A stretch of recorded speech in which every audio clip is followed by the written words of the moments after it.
What if I told you some players in World of Tanks might be seeing more than you ever could? Not because they're better, but because the game is showing them things you're not supposed to see. Last week I was playing the tutorial mode for World of Tanks called Topography. Here you have to complete scenarios by driving around on different maps and destroy enemy tanks along the way. I noticed that they all had a laser pointing at you, which indicated where they were looking.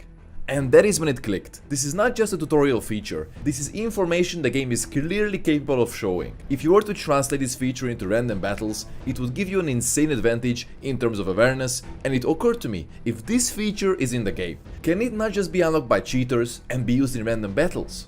So to answer this question, I decided to find out as much information as possible and get to the bottom of this thing. Many people complain about cheaters in the game, and even I have encountered very suspicious behavior recently, and as we were discussing this on one of my recent streams, a viewer has reached out shortly after, saying that he checked out some of these cheats and he offered to send me a few clips recorded. He said he only used it in warm-up matches against bots because he didn't want to grief and ruin other players' games. Good on you, buddy. After opening and checking the clips he sent me, it became clear that this goes way deeper than I thought. So today, I'm going to answer you whether cheats in World of Tanks constitute a real problem or not. Welcome to the dark world of cheating.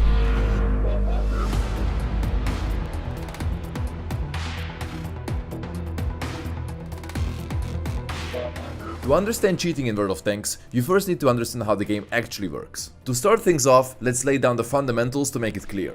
World of Tanks is very different from common FPS games. This is because most calculations happen on the server and your game, the client, only receives limited data. This is why traditional hacks, such as wall hacks, God mode, teleportation don't work, and cheats instead focus on information and automation. This game is 100% server-side. Cheats have access to the same data you have, says a Reddit explanation. But this is not entirely true, and this is where things start to fall apart. And I am about to prove this guy wrong. Based on this, it is important to know that cheats in World of Tanks don't create new data. They just extract, interpret, and visualize hidden data better. Now, what does this mean in practice? Now let's get into the part that actually matters and what these cheats look like in real battles. There are the so-called information cheats, such as enemies' last known position markers, which are usually available on the minimap to everyone. But there are cheats out there that leave their tank outline on your screen even after they got unspotted. This is not an incredibly useful feature, as they could have easily repositioned since their last known location, but it can still be a little bit useful to determine what angle they were looking at and also for blind shooting. And this is where it stops being just helpful and starts becoming genuinely unfair. One of the most broken ones out there is the so-called destroyed object tracking, which is literally like wallhack if you think about it. There are multiple destructible objects on all maps in World of Tanks, and as you drive through a shed or knock down a little tree, this cheat places a marker on your minimap, as well as marks the location on your screen, showing you clearly where there is enemy activity. This obviously doesn't tell you which enemy tank is exactly there, but still gives you an insane amount of advantage in all scenarios that I can possibly think of, directly influencing your decision making and the way you interpret and play the game. Wallhack. This one is pretty self-explanatory, but unlike in other FPS games such as CS2, it only works when the enemy tanks are spotted. You can clearly see their outline even behind obstacles, and you can tell where they are aiming and where they are going to pop up, making it super easy for you to track enemy movements and prepare your shot way in advance. I consider this one pretty broken, to be honest, because it gives you so much info and saves you a ton of time that you would spend on figuring out whether they are going to be visible soon or not. At this point, you're not reacting anymore, you are predicting everything before it even happens. The cheat also shows the penetratable zones on the tank, so you can literally just bypass Wargaming's armor flashlight and aim directly at their weak spots, which are highlighted in white. Reload cheat.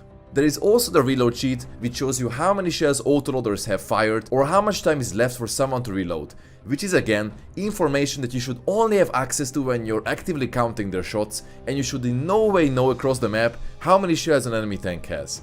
This cheat also apparently is accurate, but I have doubts about this one since I'm not sure if it takes equipment and crew skills into account when doing the calculation of the reload time. The next cheat is called artillery tracer tracking, which literally puts down a massive ball on where the enemy art is located, making you able to blind shoot much easily and also reposition better in case you don't have line of sight to avoid getting hit. Ever since Wargaming introduced the Commander Crew perk, sound detection, and improved visuals of artillery tracers after firing, this one has lost a bit of its redundancy, but obviously still constitutes somewhat of an advantage. To further improve your awareness, there are the so-called direction indicators, which basically function as GPS and alert you when there is an enemy nearby that is trying to sneak up on you.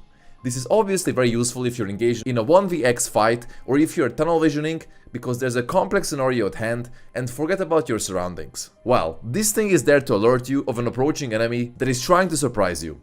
Obviously, you can just zoom out and look around, as how I am teaching you in my videos on how to get better at this game, as this thing only works when the enemy tank is spotted by someone, so it isn't there by default, giving you an unfair advantage. But it definitely improves your awareness and you will be less surprised by opponents this way. It's not giving you new information, but it's removing the chance for you to make a mistake. Cheating in World of Tanks is supposed to give you an advantage, but what if there's already a device that does this also? This is the Red Magic 11 Air, and I'm not even exaggerating, this thing feels borderline unfair. I have been testing it in long sessions, and the first thing you notice is not even the performance, it is the design, transparent back and RGB lighting. It literally looks like a mini gaming PC in your hand, but the real difference shows up when you actually start playing. It is powered by the Snapdragon 8 Elite with up to 16GB of RAM, but more importantly, it is very stable, like actually stable. No random frame drops, no overheating halfway through a match, and no sudden performance dips when things get intense. And then you have these shoulder triggers. This is where it changes everything. The response is instant, and in competitive games, that split-second reaction time genuinely gives you an edge. It feels way closer to a controller than a touchscreen. The display is 144Hz, super smooth, super responsive, and it makes fast movements feel way more precise. Pair that with the upgraded cooling system and you can just keep playing without the phone holding you back. The battery is massive too, 7000 mAh, so you're not constantly charging between sessions, and I found that it has really good battery life. With Red Magic OS, game space and the AI features, it actually works as a solid daily phone as well. So no, it is not cheating, but it definitely feels like it. Check out the link in the description and get yourself a Red Magic 11 Air. Thanks to Red Magic for sponsoring this video. Now, Wargaming's stance is extremely clear on these cheat mods and confirms that all mods that reveal the position of enemies or track tracers will get you banned. Now you might be wondering how these mods work. The game already sends partial info, such as tracers, minimap data, to your client, but these mods interpret it more precisely and actively overlay it for you in real time. So you can basically see a fallen tree if you zoom out into commander view across the map, but stuff such as driving over and knocking down small fences isn't normally visible, but with this cheat it is, and thus obviously it grants an unfair advantage. And then we get to one of the most controversial cheats in the entire game. Tundra, the environment cheat. Now, let's talk about the most famous cheat in World of Tanks, which is called Tundra.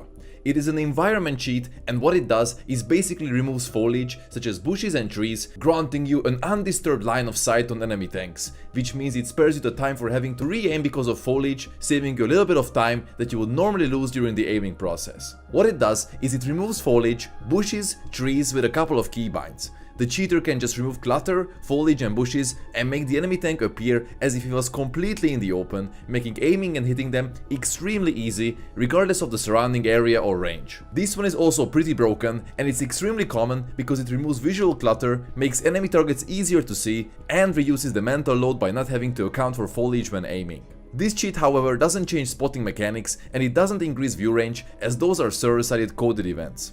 This is the kind of advantage that doesn't look obvious but wins fights without you even realizing why. Now let's talk about the thing everyone immediately thinks of when they hear cheating.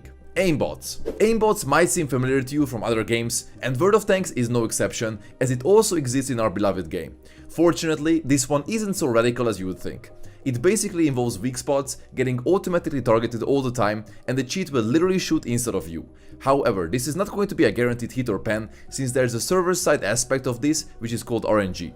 So basically you can still miss or not pen if RNG decides so. There are various aimbots out there and they will all calculate distance, so when there is a moving target they account for it and lead depending how much velocity your shell has in order to hit the enemy target. What I've noticed is that they use the game's auto aim feature, which you can clearly hear in these clips.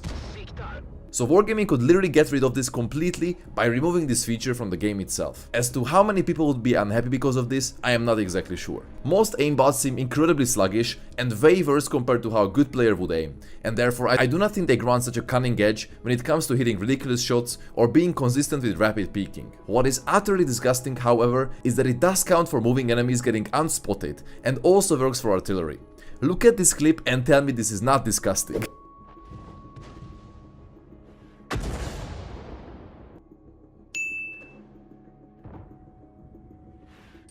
Needless to say, Wargaming explicitly bans for mods that aim at weak spots or calculate lead. But in reality, if you have ever seen aimbotting in other games, it can be insanely brutal to be on the receiving end of cheating, and World of Tanks aimbots are very subtle compared to the ones in other games. Not to mention the fact that you still have to drive to a good position, push in the correct time, or leave the flank if it is getting overwhelmed by the enemies. So it is not going to grant you a clear edge unless you are a really bad player or want to hit some ridiculous arty shots. So it's not as OP, but it still removes one of the most important skills in the game. Laser or gun direction mods.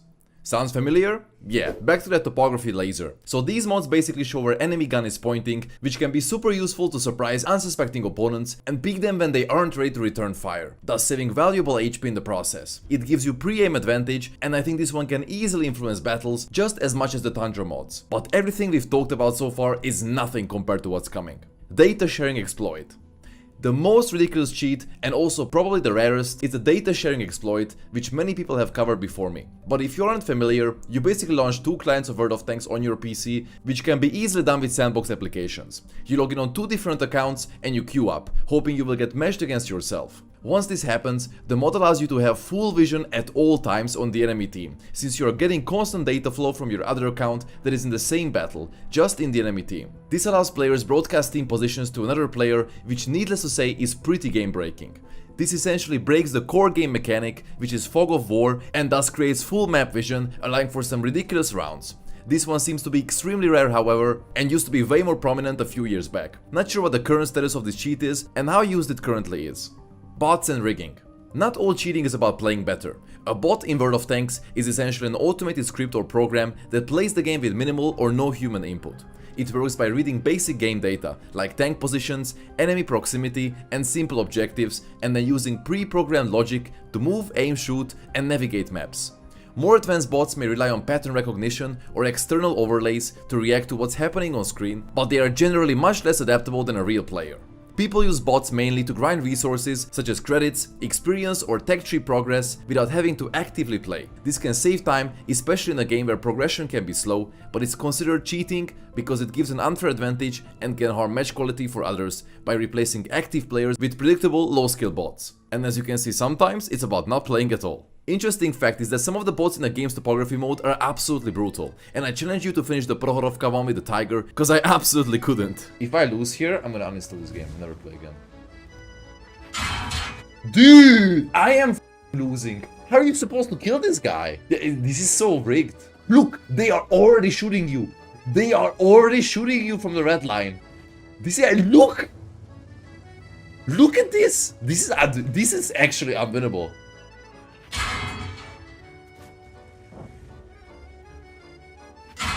Dude, what? You can't win. This is so rigged, man. It never bounces, man. Look, I peek here, I'll die instantly. I'll try and use this cover, man. It's the only thing I can do. Maybe he misses. He missed.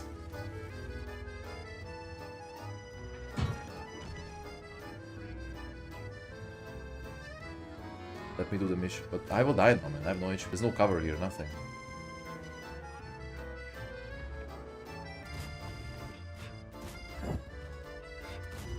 I have to track the guy, bro. This is actually hard, man. Like, I'm not joking. The guy on the hill will shoot me, by the way, from here, because I'm within render.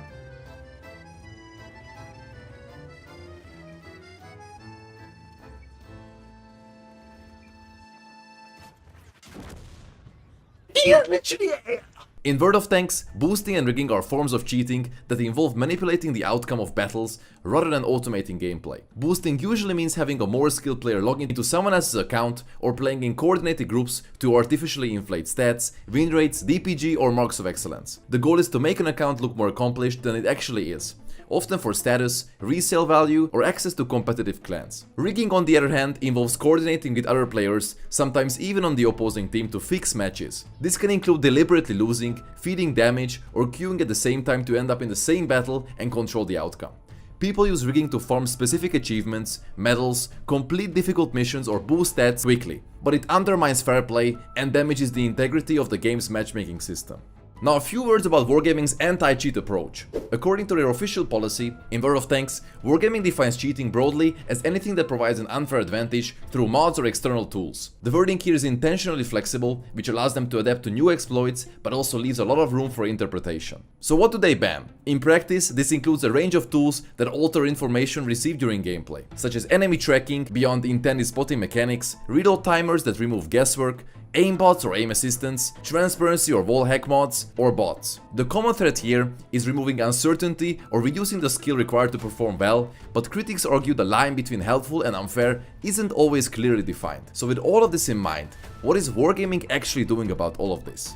Their punishment system is quite simple. It is a 2-strike system. For the first offense, the cheater gets a temporary ban for a week, and if it's their second offense, they get a permanent ban. Wargaming doesn't disclose much about this topic, except an occasional update on their website when they announce a ban wave. Now, how does Wargaming detect cheats? There is a Reddit thread made by a former cheater who shares his perspective on cheating, and it includes some spicy things, such as him playing over 20,000 battles with cheat mods and getting away unscathed among many other things. It is an interesting read, so I will leave the link in the description. Now, you might ask, can people then actually get away with cheating?